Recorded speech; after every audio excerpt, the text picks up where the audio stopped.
Start cooking at 4 a.m., my mother-in-law ordered, shoving the guest list into my hands. And make sure it's perfect this time, my husband added. I smiled and said, of course. But at 3 a.m., I was already at the airport. 30 hungry relatives showed up to an empty kitchen. The gate agent's voice crackled, a stark, almost cruel contrast to the deafening silence in my own mind. Final boarding call for Flight 442 to Maui. My fingers trembled, clutching the boarding pass so hard the paper was already damp with sweat and tears. Behind me, 40 minutes away in our suburban house, 30 meticulously set place settings sat empty on a dining room table I'd spent 3 hours arranging the night before. The turkey, meant to be cooking by now, remained frozen solid, much like my heart had been for the past 5 years. Suddenly, my phone buzzed with another text from Hudson. Hope you're up cooking, babe.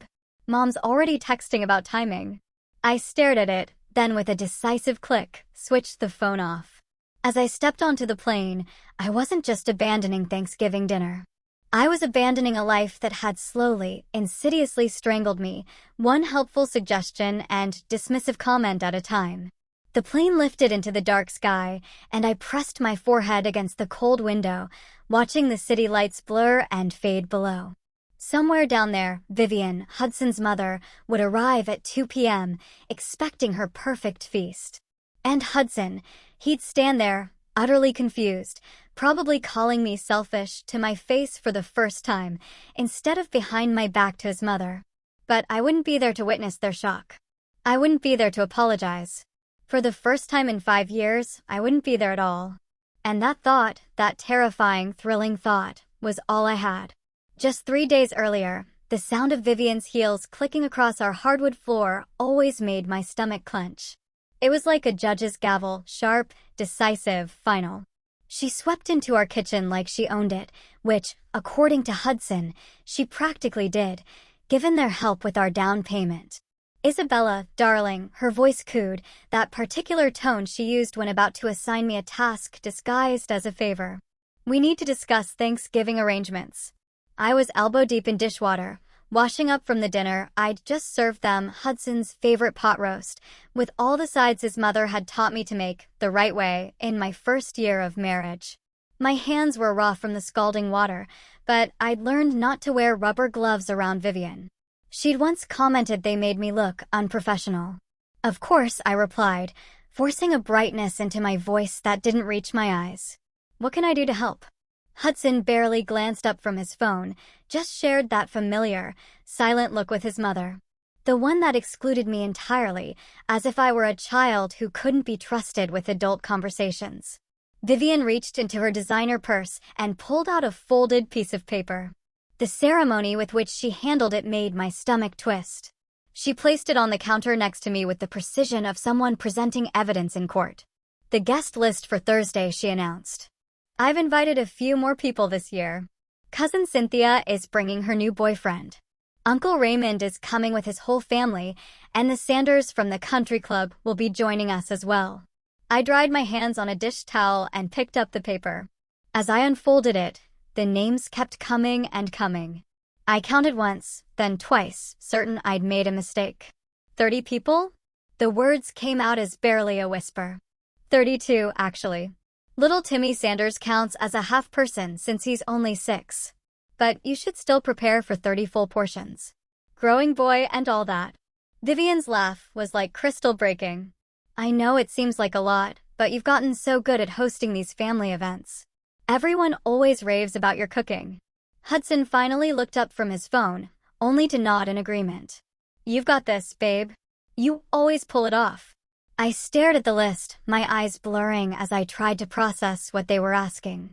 In previous years, we'd hosted maybe 15 people, and even that had meant starting 2 days in advance, barely sleeping, and spending the entire dinner running between the kitchen and dining room while everyone else relaxed.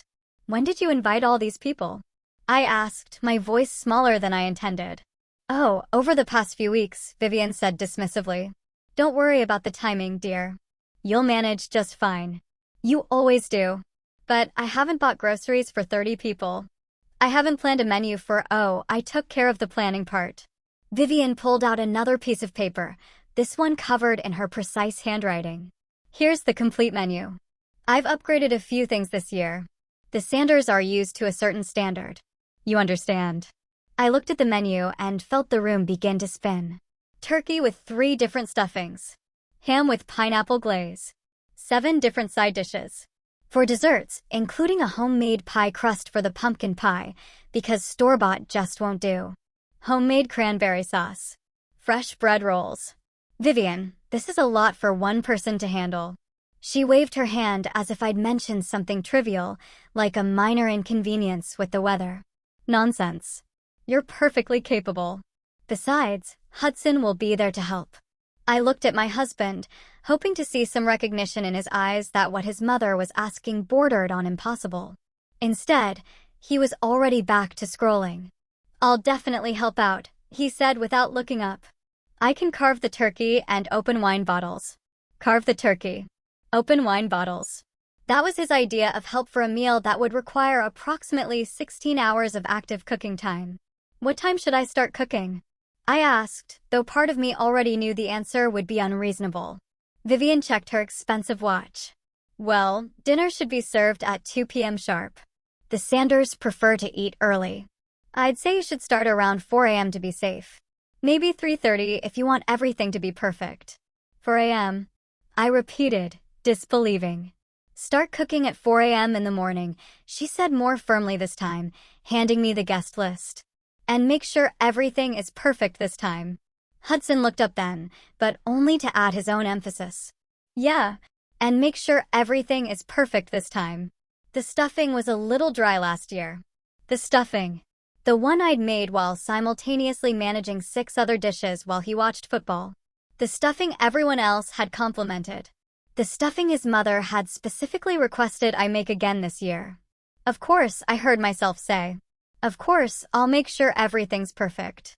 But as I stood there, holding that list of 32 names and a menu that would challenge a restaurant kitchen, something cold settled in the pit of my stomach. It wasn't just the impossibility of the task. It was the casual way they'd assigned it. As if my time, my effort, my sanity were commodities they could spend without consideration. Later that night, after Vivian had gone home and Hudson had fallen asleep, I sat at our kitchen table with a calculator, trying to figure out the logistics. The turkey alone would need to go in the oven at 6 a.m. to be ready by 2 p.m., but I'd need the oven space for other dishes. The math didn't work. The timing was impossible. I found myself staring at the guest list, really looking at it for the first time. 32 people. But my name wasn't on it. I was cooking for 32 people, and I wasn't even considered a guest at the dinner I was preparing. That's when I noticed something else. Hudson's cousin Ruby wasn't on the list. Ruby, who had been coming to family Thanksgiving for years. Ruby, who had recently gotten divorced and was having a hard time. I picked up my phone and called her. Isabella, it's kind of late. Is everything okay? I was just wondering, are you coming to Thanksgiving this year? There was a long pause. Well, Vivian called last week. She said that since I'm single now and going through such a difficult time, maybe it would be better if I spent the holiday somewhere more appropriate for my situation. She suggested I might be more comfortable at a smaller gathering. My grip tightened on the phone. She uninvited you? She didn't put it that way, but yes, I guess she did. Ruby had been family for 8 years, but the moment her life became messy, the moment she might need support instead of being able to provide entertainment value, Vivian had cut her from the list. After I hung up, I sat in the dark kitchen for a long time. The list of names blurred in front of me as tears I'd been holding back for hours finally came. But they weren't just tears of frustration about the impossible task. They were tears of recognition. I saw myself in Ruby's situation. I saw what happened when you stopped being useful to Vivian. When you stopped being the perfect daughter-in-law who could pull off impossible dinners and never complain. When you became more trouble than you were worth. I was one bad Thanksgiving away from being uninvited from my own life. Tuesday morning, the grocery store at 6 a.m. was a wasteland of fluorescent lights and empty aisles. I'd been there since opening, my cart overflowing with ingredients for a meal that seemed more impossible with each item. I added 3 turkeys, 2 hams, pounds upon pounds of vegetables that I'd need to prep, chop, and cook into submission. The checkout total made my hands shake as I swiped our credit card, knowing Hudson would see the charge later and probably comment about the expense. Mrs. Suzanne from next door was in line behind me with a single bag of coffee and some muffins. "Having a big dinner this year?" she asked, eyeing my overflowing cart with concern. "Thanksgiving for 32, I replied, trying to sound casual about it. Her eyes widened. 32? By yourself. My husband will help, I said automatically, though the words tasted like lies. She looked at me for a long moment, and I could see pity creeping into her expression. Honey, that's not help. That's watching someone drown while standing on the dock. Her words followed me home and echoed in my head as I began the prep work. I laid out ingredients across every available counter space, transforming our kitchen into something that looked more like a commercial food preparation facility than a home. By noon, I'd been working for 6 hours straight and had barely made a dent. My back ached, my feet throbbed, and I hadn't eaten anything except a handful of crackers. That's when Hudson wandered into the kitchen, still in his pajamas, coffee mug in hand. "Well, you're really going all out this year," he said, surveying the chaos. "Smells good already." I was elbow deep in turkey stuffing, my hands coated with a mixture of breadcrumbs, celery, and raw egg. "Can you help me get this into the bird?" "I can't manage it alone." He glanced at his watch. "Actually, I promised the guys I'd meet them for a quick round of golf. Pre-holiday tradition, you know? But I'll be back in plenty of time to help with the heavy lifting tomorrow." I stared at him. "Golf today. Just 9 holes. Maybe 18 if we're making good time. You know how it is." He was already heading toward the door. "You've got everything under control here anyway. You're like a machine when it comes to this stuff." Like a machine. The words hit me harder than they should have. Machines don't get tired. Machines don't need help. Machines don't have feelings that can be hurt by casual dismissal. He was gone before I could respond, leaving me alone with 32 people's worth of food and the growing realization that I was invisible in my own home. The afternoon dragged by in a blur of chopping, seasoning, and pre-cooking. Every surface in the kitchen was covered with dishes in various stages of completion. The refrigerator was so packed, I had to play Tetris with containers just to fit everything in. Around 5 p.m., Vivian called. "Just checking in on the preparations, dear. How are things coming along?" I looked around the disaster zone that was my kitchen, at my hands raw and bleeding from constant washing and food prep, at the mountain of dishes that had already accumulated. "Fine," I said. "Everything's fine." "Wonderful. Oh, and I forgot to mention, the Sanders boy has a severe nut allergy. You'll need to make sure none of the dishes contain any nuts or have been cross-contaminated. Life-threatening situation if there's any exposure." A nut allergy. For a 6-year-old. That she was mentioning now, the day before the dinner, after I'd already prepared 3 dishes that contained almonds or pecans. Which dishes exactly should Oh, I'm sure you'll figure it out. You're so good at managing these details. "See you tomorrow, dear." She hung up before I could ask any of the dozen questions that immediately flooded my mind. I stood in my kitchen, surrounded by the evidence of 12 hours of nonstop work, and felt something crack inside my chest. Not break. That would come later. Just crack, like the first fissure in a dam that's been holding back too much pressure for too long. That night, Hudson came home smelling like beer and golf course grass, cheerful from his day of freedom while I'd been trapped in preparation hell. "How'd the cooking go, babe?" "Everything ready for tomorrow's marathon session." I was sitting at the kitchen table, finally allowing myself to rest for the first time since dawn. My entire body ached, and I hadn't had a real meal all day. "There's a problem with the menu," I said quietly. 3 of the dishes have nuts, and apparently the Sanders boy has a severe allergy. Hudson shrugged. "So, make different versions of those dishes." "No big deal." "No big deal." 3 completely different dishes, requiring entirely new ingredients and preparation time I didn't have, on top of everything else I was already attempting. "Hudson, I need help. Real help. Not just carving the turkey. I need you to cook some of these dishes." He looked genuinely surprised by the request. "But you're so much better at cooking than I am. And Mom specifically requested your green bean casserole and your stuffing. People come expecting your food." Then maybe people can come expecting your food, too. I snapped, my exhaustion finally breaking through my carefully maintained politeness. The sharpness in my voice seemed to startle him. We'd been married for 5 years, and I'd never used that tone with him before. Boy, you're obviously stressed. Look, I'll definitely help tomorrow. I promise.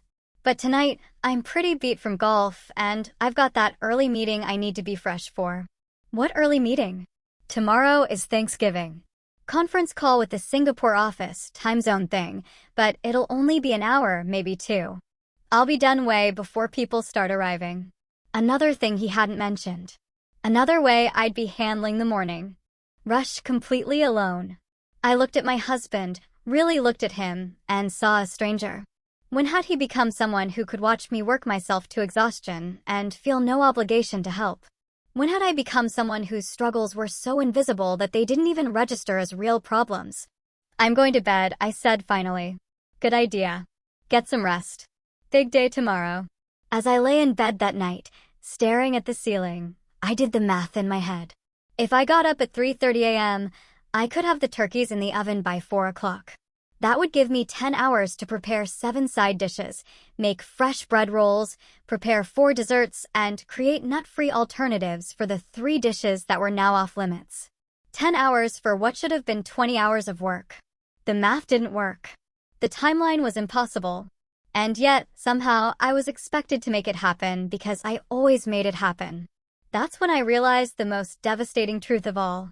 I had trained them to treat me this way. Every time I'd pulled off an impossible dinner. Every time I'd smiled and said, of course, when asked to do the unreasonable. Every time I'd apologized for things that weren't my fault. I had taught them that my limits didn't matter. I had made myself indispensable and invisible at the same time. I set my alarm for 3:30 a.m. and closed my eyes, though sleep seemed as impossible as the task waiting for me in a few hours. Wednesday, 2:47 a.m. I woke up before my alarm, my body jolting from a dream where I was running through an endless kitchen while faceless people shouted orders at me. The house was completely dark and silent, except for Hudson's steady breathing beside me. For a moment, I lay there, and a strange thought crossed my mind. What would happen if I just didn't get up? What if I stayed in bed and let the alarm ring? What if 32 people showed up to an empty table and had to figure out their own dinner for once? The thought was so foreign, so completely counter to everything I'd been conditioned to do, that it almost made me laugh. Almost. But then I imagined Vivian's face when she arrived to chaos instead of perfection. I imagined Hudson's confusion when he realized I wasn't going to fix everything like I always did. I imagined 32 people who had made no alternative plans, who had brought nothing to contribute, standing around looking at each other. And for the first time in years, I felt something other than dread about a family gathering. I felt curious. I slipped out of bed without waking Hudson and padded downstairs to the kitchen. In the early morning darkness, surrounded by the evidence of yesterday's prep work, I allowed myself to really think about the unthinkable. What if I left? Not forever, not dramatically. Just left. Got in my car and drove somewhere else. Let them handle one meal without me. The idea was terrifying and exhilarating at the same time. I'd never, in 31 years of life, simply not shown up to something I was expected to do. I'd never let anyone down. I'd never put my own needs before someone else's convenience.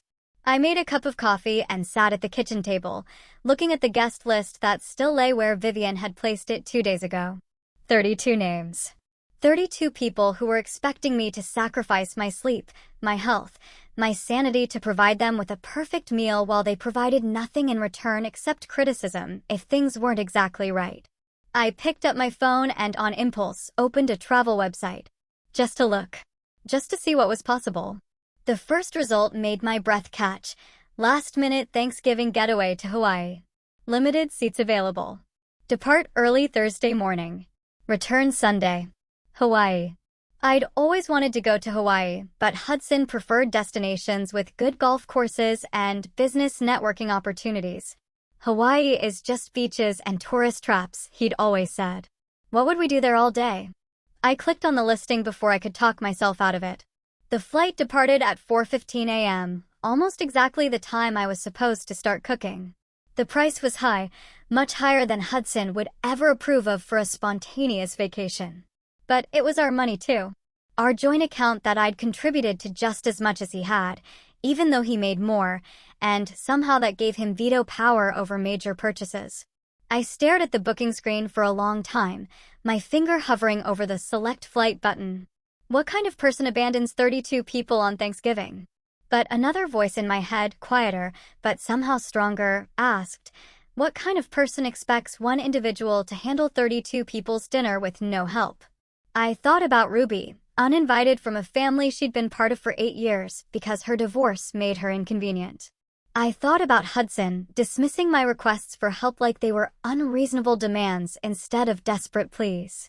I thought about Vivian casually mentioning a life-threatening allergy the day before the dinner as if my ability to completely restructure the menu overnight was a given. I thought about who I used to be before I became the person who always said yes, who always made it work, who always apologized for not being perfect enough. Before I could change my mind, I clicked Select Flight. The next screen asked for passenger information. I typed in my name, my birth date, my information, just mine. A party of one. There was something powerful about seeing my name on that booking form all by itself. Isabella Foster's. Not Hudson's wife, not Vivian's daughter-in-law. Just me. I entered our credit card information and clicked Book Now. Before I could think too hard about what I was doing, the confirmation email arrived immediately. Flight 442 to Maui, departing 4:15 a.m., gate B12. Check-in recommended 2 hours prior, which meant I needed to leave for the airport at 1:30 a.m. In 10 hours, I should be pulling the first turkey out of the oven. Instead, I'd be somewhere over the Pacific Ocean, watching the sunrise from 30,000 feet. The realization of what I'd just done hit me like a physical force.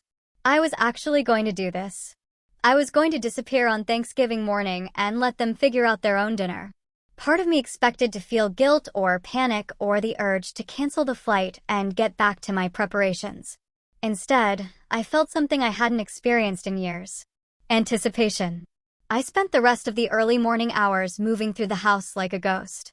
Packing a small suitcase with summer clothes I hadn't worn in months. Swimsuits that had been buried in my drawer. Sundresses that Hudson always said were too casual for the places we went together. As I packed, I found myself thinking about all the Thanksgivings I'd orchestrated over the years. All the hours of preparation, the stress, the exhaustion. All the times I'd eaten my own dinner cold because I'd been too busy serving everyone else. All the compliments that had gone to Vivian for hosting such lovely gatherings while I remained invisible in the kitchen.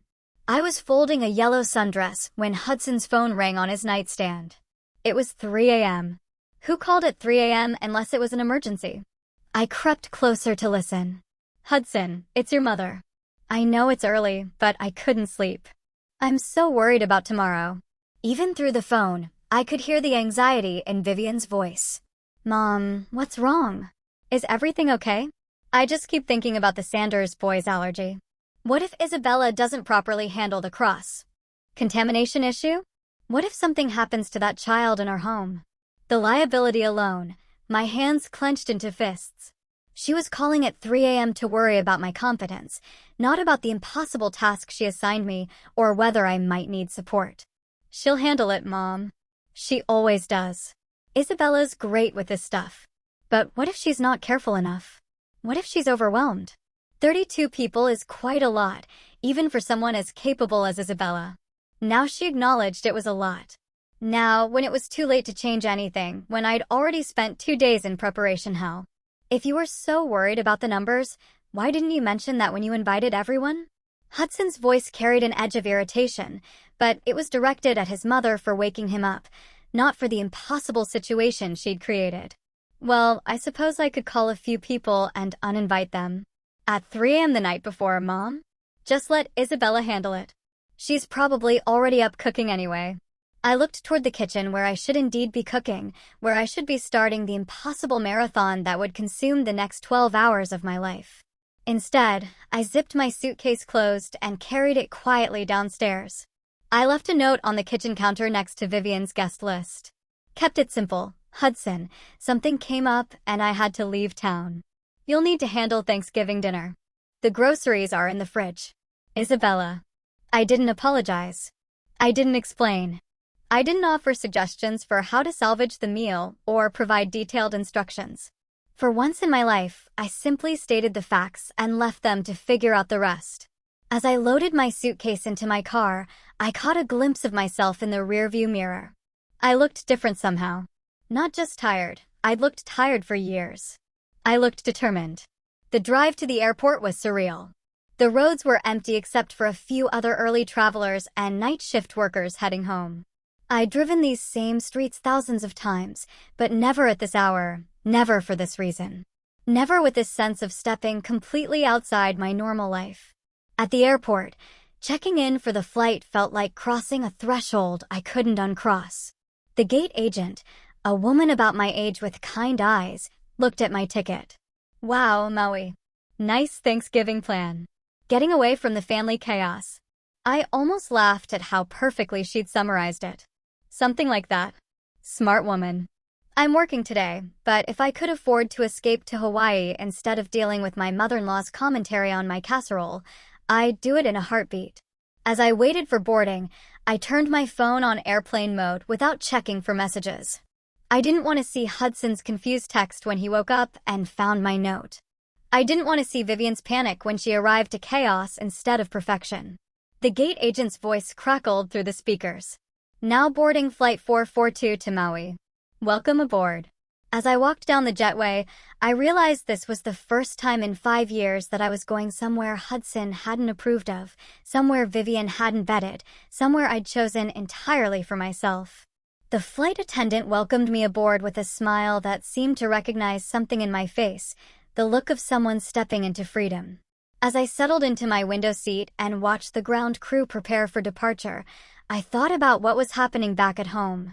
Hudson would be waking up in a few hours to find an empty kitchen and a note that would change everything. 32 people would be arriving in 10 hours expecting a feast, and there would be no one there to provide it. For the first time in my adult life, their problem was not my problem to solve. The plane pushed back from the gate just as the first hints of dawn appeared on the horizon. As we lifted into the sky, I pressed my face to the window and watched my old life disappear below the clouds. Thursday, 7:23 a.m. Hudson's perspective. Hudson Foster's woke up to his alarm with the lazy contentment of someone who had no idea his world was about to implode. He rolled over, expecting to find Isabella's side of the bed empty as usual on Thanksgiving morning. She was always up before dawn, making magic happen in the kitchen. But something felt different. The house was too quiet. By 7 a.m. on Thanksgiving, the smell of roasting turkey usually filled every room, and the sound of Isabella's orchestrated chaos in the kitchen served as a comforting soundtrack to his slow morning routine. Instead, silence. He padded downstairs in his boxers, expecting to find his wife surrounded by controlled culinary mayhem, probably looking a bit frazzled, but handling everything with the competent efficiency that had attracted him to her in the first place. The kitchen was empty. Not just empty of people, empty of activity. The ingredients from yesterday's prep work sat exactly where Isabella had left them. No turkey in the oven, no pots bubbling on the stove, no evidence that the Thanksgiving marathon had begun.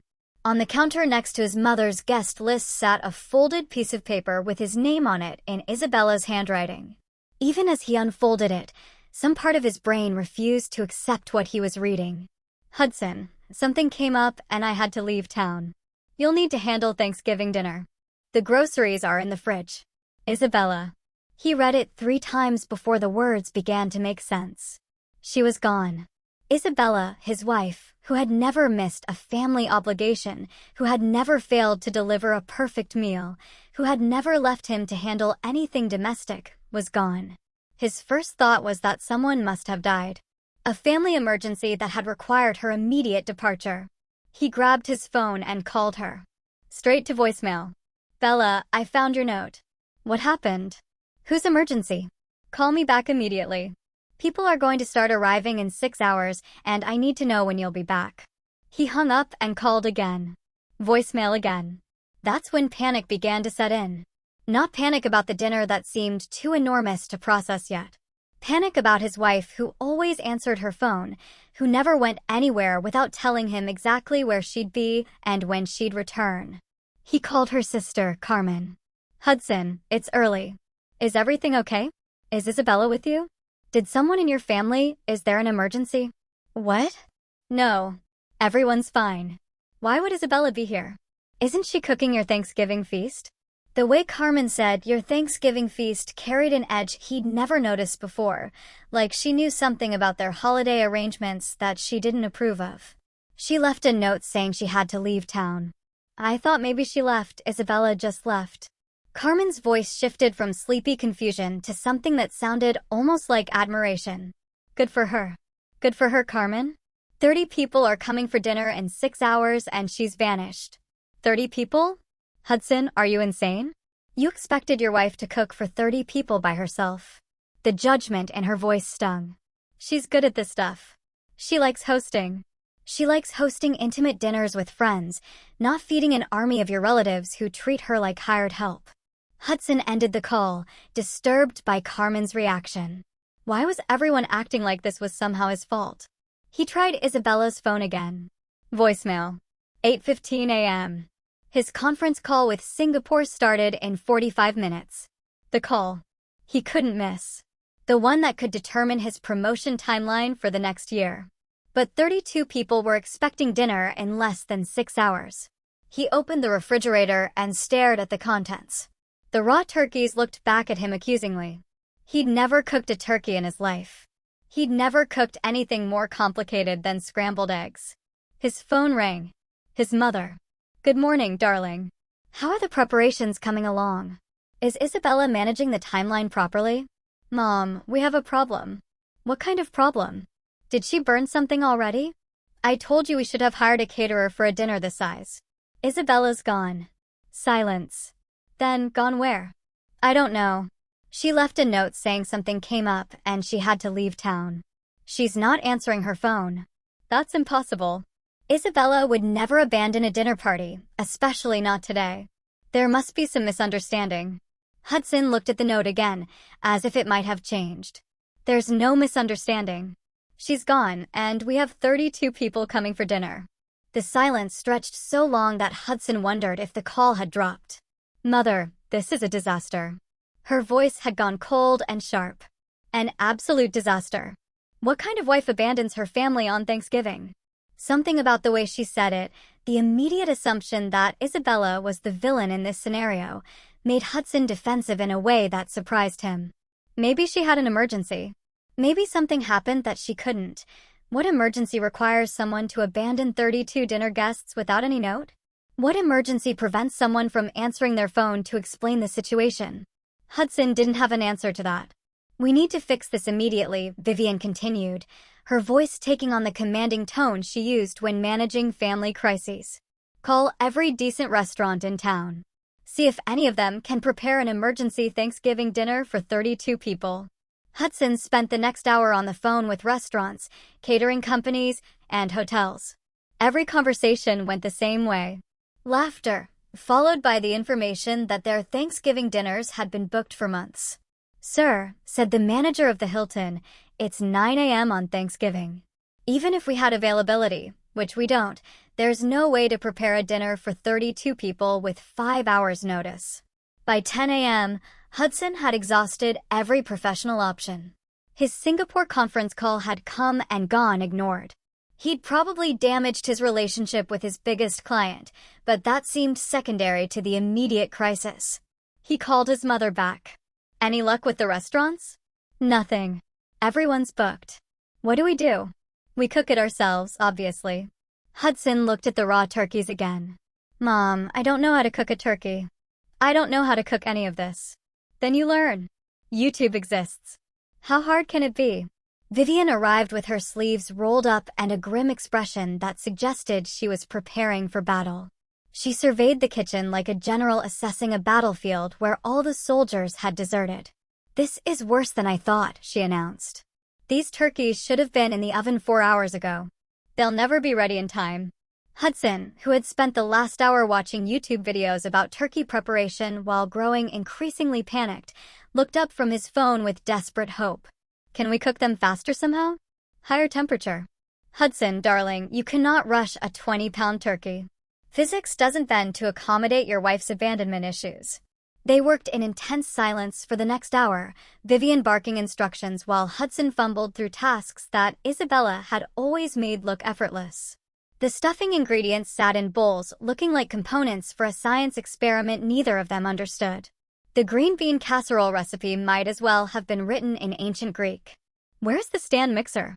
Vivian demanded, rifling through cabinets. I don't know. Isabella always handles the kitchen stuff. Well, Isabella isn't here, is she? At noon, Hudson's phone started ringing with calls from relatives asking about arrival times and dietary restrictions. Each conversation became more uncomfortable than the last. Hey, Hudson, it's Uncle Raymond. Should I bring something? I know Vivian said everything was covered, but the wife made extra stuffing just in case. Actually, Uncle Raymond, maybe you should bring the stuffing and maybe anything else your wife might have made as backup. Backup? Is everything okay? Hudson looked at his mother, who was attempting to wrestle a raw turkey into a roasting pan while cursing under her breath. Just bring whatever you have. By 12:30, word had spread through the family network that something was wrong with dinner preparations. Hudson's phone buzzed constantly with confused relatives offering to help, asking questions, or trying to figure out if they should make alternative plans. The kitchen had descended into chaos. Vivian had managed to get one turkey into the oven, but it was clear to both of them that it wouldn't be ready until evening. The side dishes remained untouched. The elegant timeline Isabella always maintained had collapsed into panic and improvisation. This is humiliating, Vivian said, flour in her hair and defeat in her voice. Absolutely humiliating. The Sanders are going to think we're incompetent. Maybe we should just cancel, Hudson suggested weakly. Cancel? We cannot cancel Thanksgiving dinner at 1 p.m. on Thanksgiving Day. Do you have any idea what people will think? But Hudson was beginning to realize that what people thought was the least of his problems. The doorbell rang like a death knell. Hudson opened the door to find Cousin Cynthia and her new boyfriend standing on the porch with a bottle of wine and expectant smiles. Something smells interesting, Cynthia said, sniffing the air with obvious confusion. Instead of the rich aromas of a Thanksgiving feast, the house smelled like raw onions and panic sweat. We're running a little behind schedule, Hudson said, his voice strained with false cheerfulness. More cars pulled into the driveway. Uncle Raymond with his arms full of backup dishes. The Sanders with their 6-year-old son, and obvious expectations of the high-class dinner Vivian had promised them. Cousin after cousin, friend after friend, all arriving to find Hudson standing in the doorway, looking like he was greeting mourners at a funeral. Where's Isabella? Aunt Margaret asked, looking around for the hostess who usually greeted everyone with genuine warmth and the promise of an amazing meal. Had to step out. Emergency. The living room filled with increasingly confused relatives. Conversations grew stilted as people realized something was seriously wrong. The dining room table, set with Isabella's careful place settings from 2 days ago, stood ready for a feast that didn't exist. Vivian emerged from the kitchen looking like she'd been through a war. Her perfect hair was disheveled, her clothes stained with various food substances, and her usual composure had cracked to reveal something close to panic. Everyone, please be patient. We've had some unexpected challenges with the meal preparation. Mr. Sanders, a man accustomed to country club service and fine dining, looked at his watch pointedly. We were told dinner would be served at 2 p.m. It's nearly that time now. Yes, well, there have been some complications. What kind of complications? The question came from Hudson's cousin, Julie, who had driven 3 hours with her family and was beginning to look annoyed. Hudson and Vivian exchanged glances. Neither of them wanted to be the one to explain that the woman they'd all taken for granted had simply vanished, leaving them helpless. Isabella had to leave town suddenly, Hudson said finally. Family emergency. The room fell silent as 32 people processed this information. She left today? This from Ruby's sister, who, unlike Ruby, had made the guest list. What kind of emergency happens at 4 a.m. on Thanksgiving morning? Hudson didn't have an answer. Uncle Raymond cleared his throat. Well, What's the plan for dinner then? All eyes turned to Hudson and Vivian. 32 people who had made no backup plans, brought no substantial food contributions, and arranged their entire day around a meal that had been promised to them. We're working on it, Vivian said weakly. Little Timmy Sanders, the 6-year-old with the severe nut allergy, tugged on his mother's dress. Mommy, I'm hungry. When are we eating? His innocent questions seemed to break whatever spell had been keeping the room politely quiet. Suddenly, everyone was talking at once. Maybe we should order pizza? Pizza places aren't open on Thanksgiving. What about Chinese food? With a 6-year-old who has food allergies? This is insane. We should have been told earlier. Where exactly did Isabella go? How long have you known she wasn't going to be here? Hudson felt the walls closing in around him. 32 pairs of eyes, all looking to him for answers he didn't have, solutions he couldn't provide. That's when his phone buzzed with a text message. It was from Isabella's number. The entire room seemed to sense his reaction as he opened the message.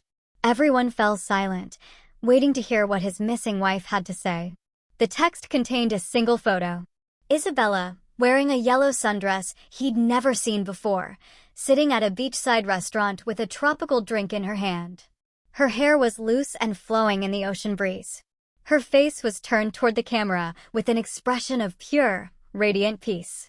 Below the photo, a simple message: Thanksgiving dinner in paradise. Tell Vivian the turkey is her problem now. Hudson stared at the phone, his brain struggling to process what he was seeing. His wife, his reliable, predictable, always accommodating wife, was in Hawaii. She wasn't handling a family emergency. She wasn't planning to return in time to save dinner. She had planned this. She had chosen this. She had abandoned 32 people on Thanksgiving. And from the look on her face in that photo, she had absolutely no regrets about it. Hudson. His mother's voice seemed to come from very far away. What did she say? He looked up at 32 expectant faces, his mother who had created this impossible situation, his relatives who had never once offered to help with the massive productions Isabella orchestrated for them, the Sanders who were already looking around the room with barely concealed disdain. All of them waiting for him to fix what Isabella had broken by refusing to be broken anymore. She says, Hudson's voice cracked. She says the turkey is our problem now. The room erupted. The Mai Tai was stronger than I'd expected. But then again, I'd expected nothing about this day to go according to anyone's plan. I sat at the open-air restaurant overlooking Wailea Beach, my yellow sundress catching the trade winds, and watched the sun paint diamonds across the Pacific. It was exactly 2 p.m. Hawaiian time, which meant it was 7 p.m. back home. Right now, 32 people should be sitting down to a perfect Thanksgiving feast in my dining room. Instead, I was having coconut shrimp and watching sea turtles surface in the crystal clear water. My phone had been buzzing constantly since I turned it back on an hour ago. 17 missed calls from Hudson. 8 from Vivian. Text messages from relatives I hadn't heard from in months, all suddenly very concerned about my well-being. I scrolled through them with detached curiosity, like reading about someone else's life. Hudson, where are you? This isn't funny anymore. Hudson, call me immediately. We need to talk about this. Hudson, people are asking questions I can't answer. Vivian, Isabella, whatever point you're trying to make, you've made it. Come home and fix this. Vivian, this is beyond selfish. You're embarrassing the entire family. Cousin Cynthia, Hudson says you had a family emergency. Is everything okay? Aunt Margaret, honey, we're worried about you. Please call someone and let us know you're safe. I almost laughed at that last one. They were worried about me now? After 5 years of watching me work myself into exhaustion for their benefit, now they were concerned about my safety. I took another sip of my Mai Tai and opened my camera app. The sunset behind me was turning the sky into shades of orange and pink that looked too beautiful to be real. I took a selfie, making sure to capture both my genuinely happy expression and the paradise backdrop. Then I sent it to Hudson with a message I'd been composing in my head for the past 8 hours. Thanksgiving dinner in paradise. Tell Vivian the turkey is her problem now. The response came within seconds. My phone rang immediately. I let it go to voicemail. Then I turned the phone off completely and ordered another Mai Tai. By 8 p.m. back home, the Great Thanksgiving disaster had reached legendary status in the family. Half the relatives had left to find restaurants that might still be serving food. The other half had gathered in the kitchen, attempting to salvage something resembling a meal from the chaos Hudson and Vivian had created. Uncle Raymond had taken charge of the turkey situation, declaring that they could cut the birds up and cook the pieces separately to speed up the process.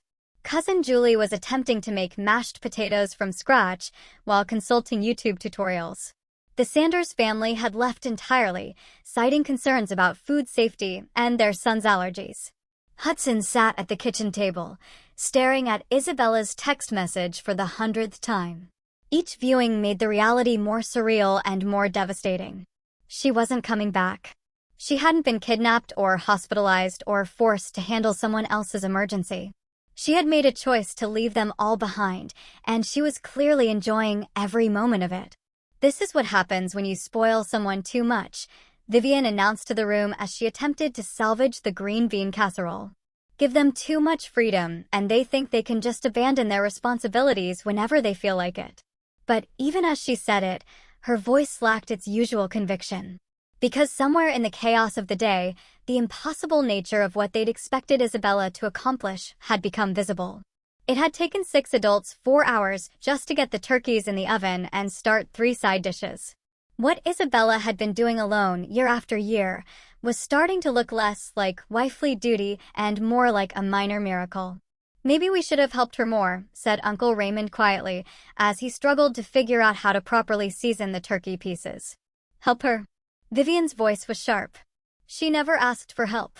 She always insisted on doing everything herself. Hudson looked up from his phone. "She asked me for help 2 days ago. I told her I was too tired from golf." The kitchen fell, silent except for the sound of boiling water and the timer ticking down on the oven. "She asked for help on Tuesday," Hudson continued, his voice growing stronger as the memory became clearer. "She told me she needed real help, not just carving the turkey. And I told her she was better at cooking than I was." He could see the scene now with painful clarity. Isabella's exhausted face, her raw hands from hours of food prep, her desperate request for actual assistance, and his casual dismissal of her needs because helping would have been inconvenient for him. "She's been asking for help for years," said Carmen's voice from the doorway. Hudson looked up to see his sister-in-law standing there with a container of food and an expression of barely contained anger. "Carmen, what are you doing here?" "I brought sweet potato casserole since I figured you might need actual food." She set the container on the counter with more force than necessary. "I also came to tell you what I should have told you years ago." She looked around the room at the assembled relatives, all of whom had stopped their cooking attempts to listen. "Isabella didn't abandon you," Carmen said, her voice cutting through the kitchen noise. "You abandoned her. All of you. For 5 years, you've watched her work herself to death for your comfort. And not one of you ever thought to say, hey, maybe one person shouldn't be responsible for feeding 32 people alone." "Now wait just a minute," Vivian started. But Carmen cut her off. "No, you wait. Do you have any idea what Isabella's Thanksgiving preparation looked like?" She started planning the menu 3 weeks in advance. She spent 2 days shopping for ingredients. She got up at 3:30 a.m. to start cooking, and she didn't sit down until after the dishes were done at 9 p.m. 17.5 hours of nonstop work while the rest of you watched football and complained if the stuffing was too dry. Hudson felt something cold settling in his stomach. She never said it was that much work. Of course she didn't say it. Because every time she tried to express that she was overwhelmed, you told her she was so good at it and better at cooking than everyone else. You turned her competence into a prison. The kitchen was completely silent now.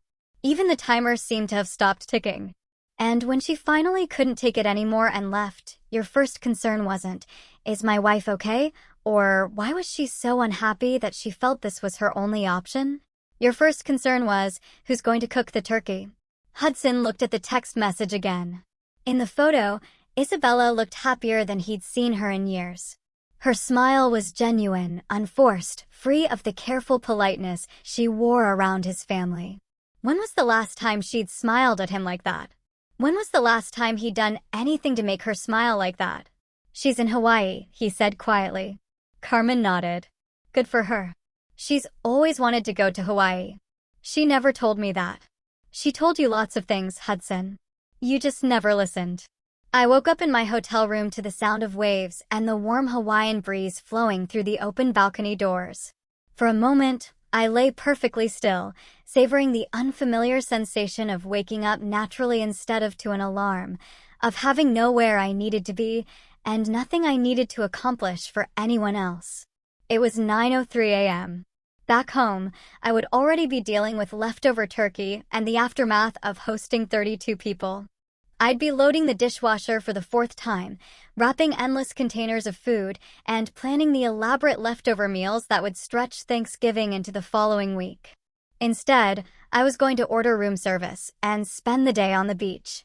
When I finally turned my phone back on, it had exploded with messages. But these weren't just from Hudson and Vivian anymore.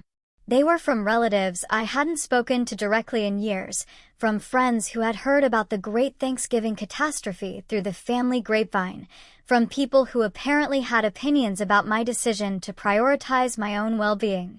Most surprising were the messages of support. Carmen, I'm so proud of you. You should see the looks on their faces.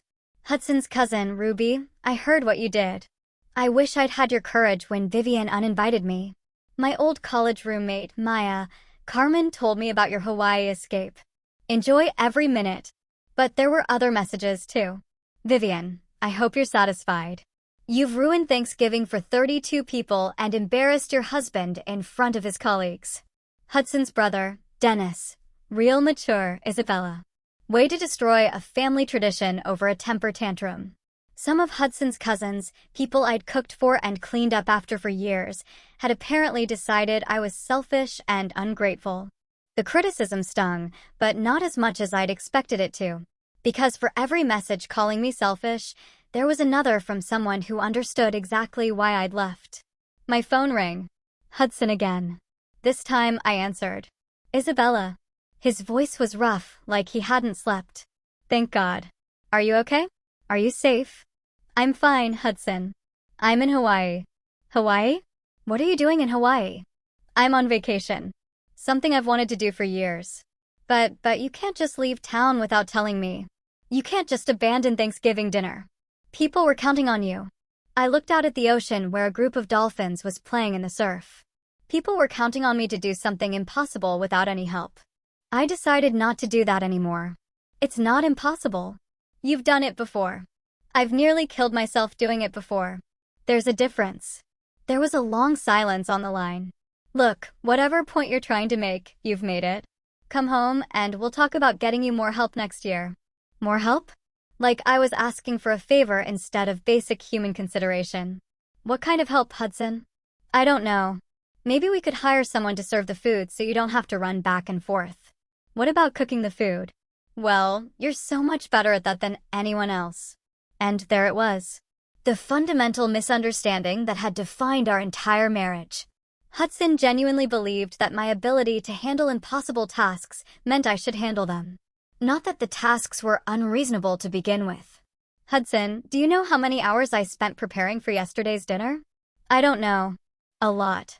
37 hours over 3 days. I calculated it while I was sitting on the plane. Silence. And do you know how many hours you spent helping me? That's not fair. I was going to help with the serving and the cleanup. How many hours, Hudson? More silence. Maybe an hour total? Carving turkey and opening wine bottles. So, I was responsible for 36 hours of work, and you were responsible for 1 hour. But you enjoy cooking. You're good at it. I closed my eyes and tried to find the words to explain something that should have been obvious. Hudson, I do enjoy cooking. I enjoy cooking dinner for my family. I enjoy making special meals for holidays. What I don't enjoy is being solely responsible for feeding 32 people while everyone else watches football and critiques my effort. So, what do you want me to do? I can't just become a chef overnight. I want you to understand that what your mother asked me to do was unreasonable. I want you to understand that saying you're so good at it is not the same as appreciating the work I do. And I want you to understand that I'm a person with limits, not a machine that produces perfect dinners on demand. Another long silence. Are you coming home? I looked at my hotel room, at my suitcase full of clothes I'd never worn because Hudson thought they were too casual, at the paradise waiting for me just outside the door. I'm coming home Sunday. Good. We can, but things are going to be different, Hudson. Different how? I'm done being the only person responsible for your family's comfort. I'm done apologizing for not being perfect. And I'm done pretending that what happened yesterday was my fault instead of the inevitable result of years of taking me for granted. I could hear him breathing on the other end of the line, processing what I was saying. So, what does that mean? It means that next year, if your mother wants to invite 32 people for Thanksgiving, she can cook for 32 people, or she can hire a caterer, or she can accept that family gatherings don't have to be elaborate productions. But she cannot expect me to sacrifice my health and sanity for her social ambitions. She's going to hate that. Then she'll hate it. That's not my problem anymore. Isabella, you're being unreasonable. Family comes first. That's what marriage is about. I felt something snap inside me, clean and final. Whose family, Hudson? Because your family has made it very clear over the years that I'm not really part of it. I'm the help. I'm the person who makes things nice for everyone else. But I'm not actually considered when decisions are made. That's not true. Really? When your mother made the guest list, did she ask me if I could handle cooking for 32 people? When she decided to upgrade the menu, did she consider whether I had the time and energy for all those extra dishes? When she mentioned the nut allergy at the last minute, did she think about how that would affect my preparation? She probably assumed I would handle it because I always handle it. Just like you assumed I would handle it. Neither of you considered whether it was fair to ask me to handle it. I could hear voices in the background, his family probably gathering for leftover turkey and post-mortem analysis of the great Thanksgiving disaster. I have to go, Hudson said finally. But we need to finish this conversation when you get home. Yes, we do. After I hung up, I sat on my balcony for a long time, thinking about the conversation and what it meant for my marriage. Hudson still didn't understand what he'd done wrong. He still thought this was about me being ungrateful rather than about years of systematic dismissal of my needs and feelings. But for the first time in our relationship, I had stated my boundaries clearly and without apology. I had said no to something that was unreasonable, and I had stuck to it even when it disappointed people. It felt terrifying and liberating at the same time. I ordered a tropical fruit plate from room service and spent the day reading a novel on the beach, something I hadn't done in years. Every few hours, I took a photo of my surroundings and posted it to social media with captions like, "Learning to put myself first," and "Paradise is a state of mind." I knew Hudson's family was probably seeing these posts. I knew they were probably analyzing every word for signs of mental breakdown or evidence of selfishness. I didn't care anymore. For 3 days, I was going to be exactly as selfish as they'd accused me of being. I was going to think only about my own comfort, my own desires, my own happiness. It was going to be the best vacation of my life. The flight back to reality was turbulent, both literally and metaphorically. As we descended through storm clouds toward the airport, I felt my phone buzzing back to life with messages I'd been ignoring for the past day. Hudson, what time does your flight land? I'll pick you up. Carmen, how is Paradise? Ready to come back and set some boundaries? Vivian, we need to have a family meeting about your behavior. This cannot happen again. That last message made me laugh out loud, earning a concerned look from the businessman in the seat next to me. Vivian wanted to have a family meeting about my behavior, as if I were a teenager who had missed curfew instead of a grown woman who had refused to be taken advantage of. The airport was crowded with post-holiday travelers, all of us looking slightly shell-shocked by the transition from vacation time back to real-world responsibilities. But as I walked through the terminal, I noticed something different about my own reflection in the shop windows. I stood straighter. My face looked relaxed in a way it hadn't in years. Hudson was waiting for me at baggage claim, looking like he hadn't slept well in days. His clothes were wrinkled, his hair unkempt, and there were dark circles under his eyes that made him look older than his 34 years. "Hi," he said when he saw me approaching. "Hi." We stood there for a moment. Two people who had been married for 5 years, suddenly unsure how to interact with each other. "How was your trip?" he asked finally. It was exactly what I needed. He waited for me to elaborate, but I didn't. The old Isabella would have filled the awkward silence with apologies and explanations, reassuring him that everything was fine and normal could resume immediately. The new Isabella just collected her suitcase and walked toward the parking garage. The drive home was mostly silent, punctuated only by Hudson's occasional attempts at conversation that I answered briefly and without enthusiasm. I wasn't trying to be cold. I was just done performing emotional labor for his comfort. As we pulled into our driveway, Hudson finally asked the question that had obviously been eating at him. So, what happens now? I looked at our house. The house where I'd spent 5 years making myself smaller and smaller to accommodate everyone else's needs, and felt a strange mix of familiarity and detachment. Now, we figure out if our marriage can survive me having boundaries. I was barely finished unpacking when the doorbell rang. Through the peephole, I could see Vivian standing on our front porch with the posture of someone preparing for battle. I considered not answering, but that would only delay the inevitable conversation.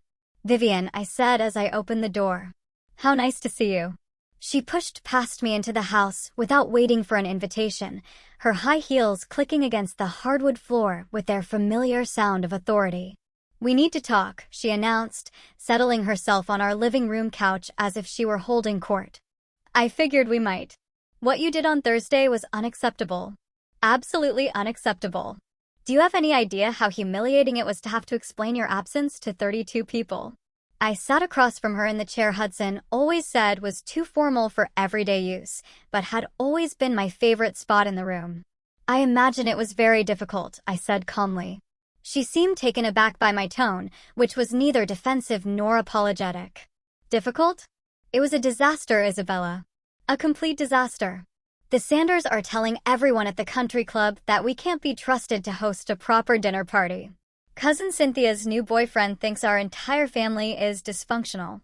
Uncle Raymond spent 4 hours trying to cook turkeys he had no idea how to prepare.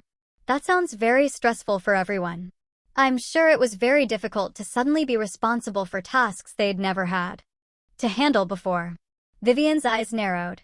"Tasks they'd never had to handle before because you always insisted on doing everything yourself." And there it was. The fundamental rewrite of history that I'd been expecting. You insisted on doing everything yourself? You never asked for help? You never indicated that you were overwhelmed? You just took control of every holiday gathering and then apparently resented us for letting you. I felt the familiar anger rising in my chest. But this time, I didn't push it down or try to manage it for her comfort. "Vivian, I asked for help dozens of times over the years.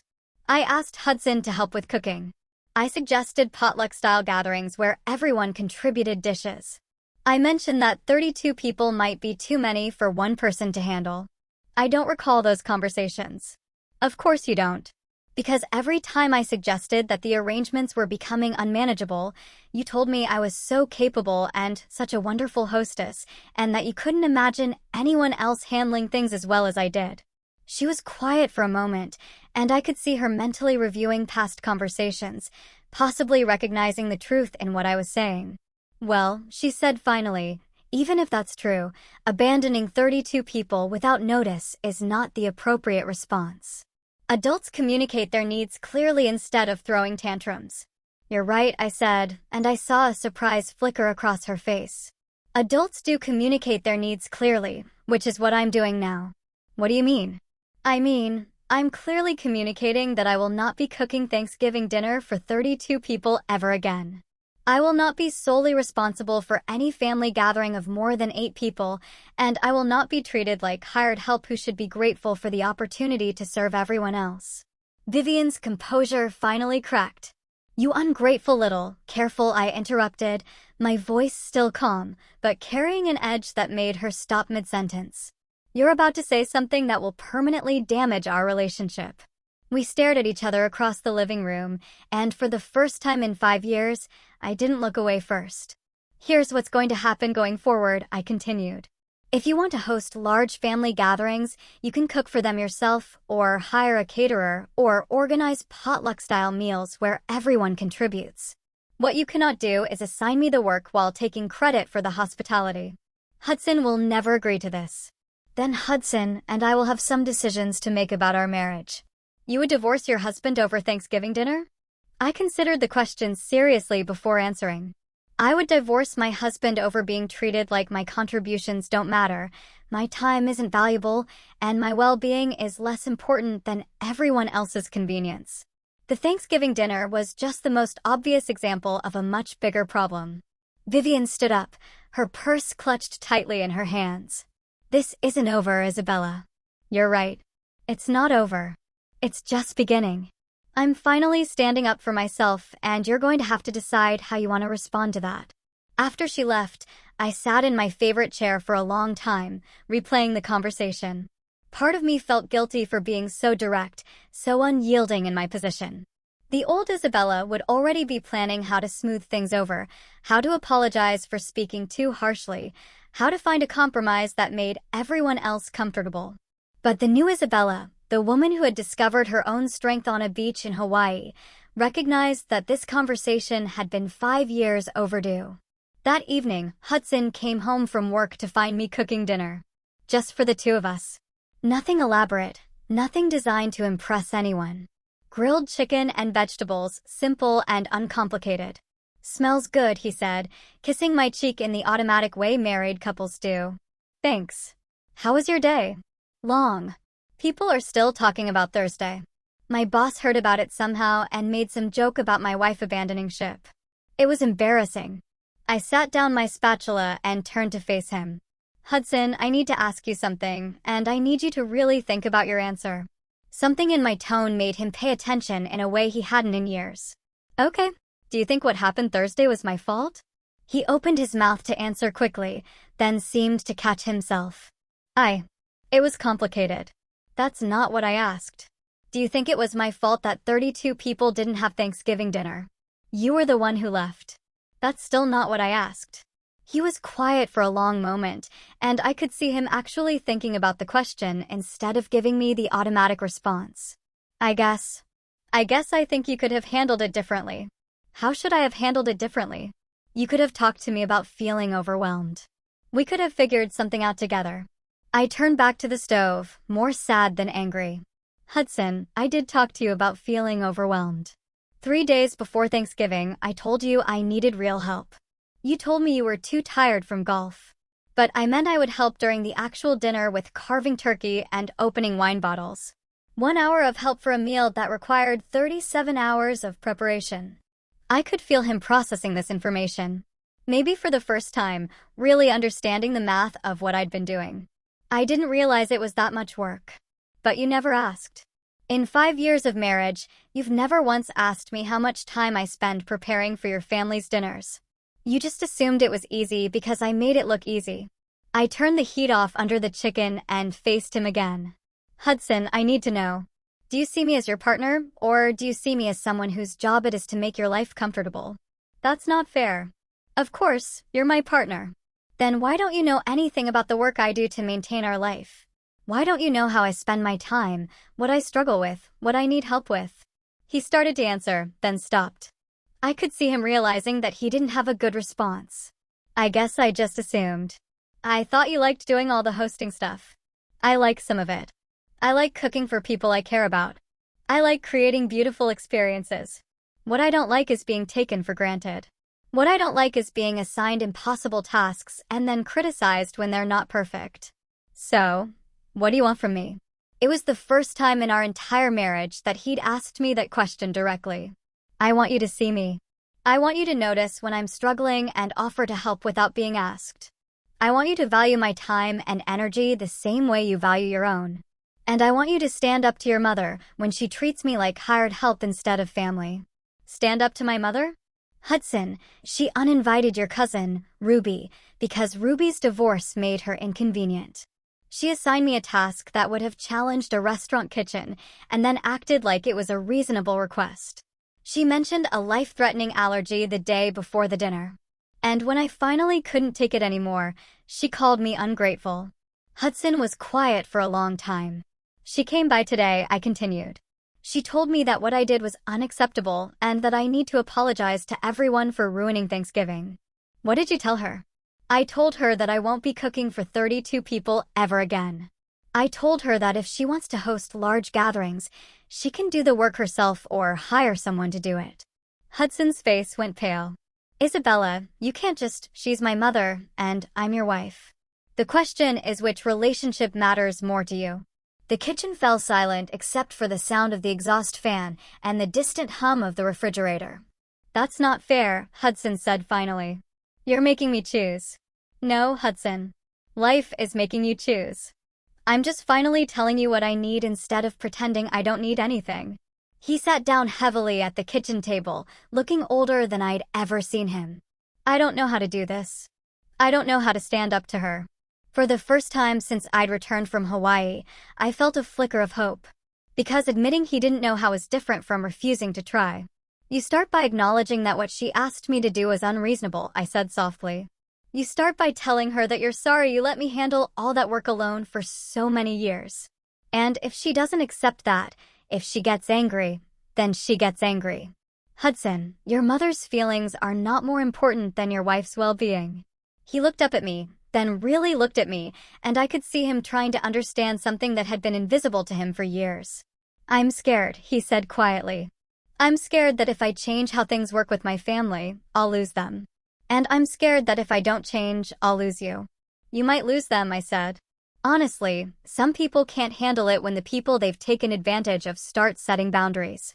But Hudson, you've already been losing me. For years, you've been losing me a little bit every time you chose their comfort over my well-being. I sat down across from him at the table where we'd shared thousands of meals, where I'd planned countless dinner parties, where I'd made grocery lists for feasts I'd cook alone. I love you, I said. I've loved you since the day we met, but I can't live the rest of my life being invisible in my own marriage. I can't keep sacrificing my health and happiness so everyone else can avoid doing their share of the work. So, what happens now? Now, you decide what kind of husband you want to be and what kind of marriage you want to have. And if I choose wrong? I reached across the table and took his hand, the first time I'd initiated physical contact since returning from Hawaii. Then we'll both know where we stand. 1 year later. I woke up naturally at 8:30 a.m., soft light streaming through the windows of our bedroom. From the kitchen downstairs, I could hear the sounds of Hudson starting coffee and the quiet voices of Carmen and her family who had arrived the night before. This year, we were hosting 8 people for Thanksgiving dinner, Hudson's brother and his wife, Carmen and her husband and 2 kids, an elderly neighbor who had nowhere else to go, and us. 8 people instead of 32. A manageable, intimate gathering where everyone was contributing something and no one person was responsible for the entire production. Vivian was spending Thanksgiving with the Sanders at their country club, where she'd hired a professional catering service to ensure everything was properly managed. She'd made it clear that our new boundaries were unacceptable to her and that she considered our scaled-back celebration to be disappointing compared to the elaborate productions of previous years. Hudson had been devastated at first when she'd essentially uninvited us from the larger family gatherings. But over the past year, as he'd gotten to know me again, really know me, not just the version of me that existed to serve everyone else, he'd started to understand what I'd been trying to tell him. The turning point had come in February when Vivian had tried to assign me the catering for Hudson's cousin's baby shower. Instead of automatically accepting, I'd said I'd be happy to contribute a dish, but wouldn't be handling the entire event. Hudson had backed me up. He'd actually called his mother and explained that Isabella was his partner, not the family's unpaid event coordinator, and that future gatherings would need to be planned differently. The conversation had been difficult. Vivian had accused him of being controlled by his wife and had threatened to cut off contact if he didn't get Isabella back in line, but Hudson had held firm, and in doing so, he'd finally chosen our marriage over his mother's expectations. Now, as I got dressed in comfortable jeans and a sweater, no need for the elaborate outfits I used to wear when trying to impress 32 guests, I could hear laughter from downstairs. Carmen's kids playing with Hudson. My brother-in-law, Dennis, helping Hudson prep vegetables for the stuffing. When I walked into the kitchen, Hudson looked up from the sweet potatoes he was peeling and smiled. The first genuine, unforced smile he'd given me in years. "Good morning, beautiful. Ready for our first real Thanksgiving?" Our first real Thanksgiving, I agreed, kissing him softly. Carmen looked up from where she was showing her daughter how to make cranberry sauce from scratch. How does it feel to wake up at a normal time on Thanksgiving morning? Like a revelation, I said, pouring myself coffee from the pot Hudson had made. Like I'm finally a guest at my own holiday. The doorbell rang and Hudson went to answer it. Through the kitchen window, I could see Mrs. Suzanne from next door standing on our porch with a pumpkin pie and a bottle of wine. Last year, she'd been the one to tell me that watching someone drown while standing on the dock wasn't help. This year, she was joining us for dinner because everyone deserved to have somewhere to belong on Thanksgiving. As the morning progressed, our small group worked together to prepare the meal. Not just Hudson and me, but everyone. Carmen's husband carved the turkey while Hudson made gravy from scratch, something he'd learned to do over the past year. Dennis and his wife handled the side dishes they'd volunteered to bring. Even the kids helped by setting the table and arranging the flowers. By 2 p.m., we were sitting around our dining room table. Not the elaborate formal setup I used to create for 32 people, but a warm, comfortable arrangement that actually allowed for conversation. As we went around the table, sharing what we were grateful for, I found myself thinking about the woman I'd been a year ago. The woman who had been drowning in other people's expectations while everyone watched from the dock. When it was my turn to speak, I looked around at the faces of people who saw me as a person, not as a service provider. I'm grateful for learning the difference between being needed and being used, I said. I'm grateful for discovering that I can love people without sacrificing myself for them. And I'm grateful for finding out who I really am when I'm not trying to be perfect. For everyone else. Hudson reached over and squeezed my hand. I'm grateful that my wife taught me how to be a better husband, he said, even when it meant she had to go to Hawaii to get my attention. Everyone laughed, and I felt something I hadn't experienced in years. Complete contentment with exactly where I was and who I was with. After dinner, as we all cleaned up together, everyone contributing, no one person stuck with all the work, I stepped out onto our back porch for a moment of quiet. My phone buzzed with a text message. For a split second, I tensed, wondering if it might be Vivian with some criticism or demand. Instead, it was a photo from Ruby, Hudson's cousin, who had been uninvited from the family gatherings last year. She'd sent a picture of herself at a friend's Thanksgiving celebration with a group of people I didn't recognize, all of them laughing around a table full of food. Her message read, "Thank you for showing me it's okay to choose happiness over obligation. Having the best Thanksgiving of my life with people who actually want me here." I smiled and put my phone away without responding. Some messages didn't need responses. They just needed to be received and appreciated. Hudson appeared beside me on the porch, wrapping his arms around me from behind. "Regrets?" he asked softly. I leaned back against him and looked up at the stars that were just beginning to appear in the evening sky. About Hawaii? Never. About us? About how hard this year has been. I turned in his arms so I could see his face. "Hudson, this year has been the first year of our marriage where I felt like I mattered, where I felt like my voice was heard and my needs were considered. It's been hard, but it's been real. I'm sorry it took me so long to understand. I'm sorry it took me so long to demand understanding." We stood there for a moment in comfortable silence, listening to the sounds of our family cleaning up inside, of normal people doing normal amounts of work and sharing normal amounts of responsibility. "So, what's the plan for next year?" Hudson asked. "Same group, same size, same boundaries," I said firmly. "Whatever else changes, that stays the same." "Good," he said, kissing the top of my head. "I like the woman who sets boundaries. I like her a lot better than the woman who pretended she didn't have any." As we walked back inside together, I caught a glimpse of myself in the hallway mirror. The woman looking back at me was relaxed, confident, genuinely happy. She was someone I recognized, not the people-pleasing ghost I'd become over the years, but the person I'd been before I learned to make myself smaller for everyone else's comfort. She was someone I was proud to be. In the kitchen, Carmen was loading the last of the dishes into the dishwasher while her kids played quietly in the living room. Dennis and his wife were packing up the leftovers they were taking home. Everyone was contributing to the cleanup, just like everyone had contributed to the meal. "This was perfect," Carmen said, hugging me goodbye. Exactly what Thanksgiving should be. Intimate, agreed Dennis's wife. Actually relaxing instead of feeling like a performance. After everyone had gone home, Hudson and I sat together on our couch.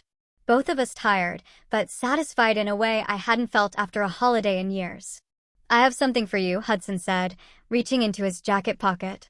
"It's not Christmas yet," I protested. "It's not a Christmas gift. It's an apology gift and a promise gift." He handed me a small envelope. Inside was a round-trip ticket to Hawaii, departing the day after Christmas. "For both of us this time," he said. I figured it was time I saw what paradise looks like through your eyes. I looked at the ticket, then at my husband who had spent the past year learning how to see me as a person instead of a service provider. "Hudson Foster's," I said, using his full name the way I had when we were dating, and everything felt possible. "You just might be worth keeping after all." He laughed and pulled me closer. "Isabella Foster's," he said, "I'm going to spend the rest of my life making sure you never feel invisible again." Outside, the first snow of the season was beginning to fall, covering our neighborhood in clean white silence. But inside our house, everything felt warm and bright and full of possibility. I had learned to choose myself without losing the people who truly mattered. I had learned that love doesn't require sacrifice of self, but recognition of self. And I had learned that sometimes the most revolutionary thing you can do is simply refuse to disappear. The turkey was gone, the dishes were done, and I was finally completely home.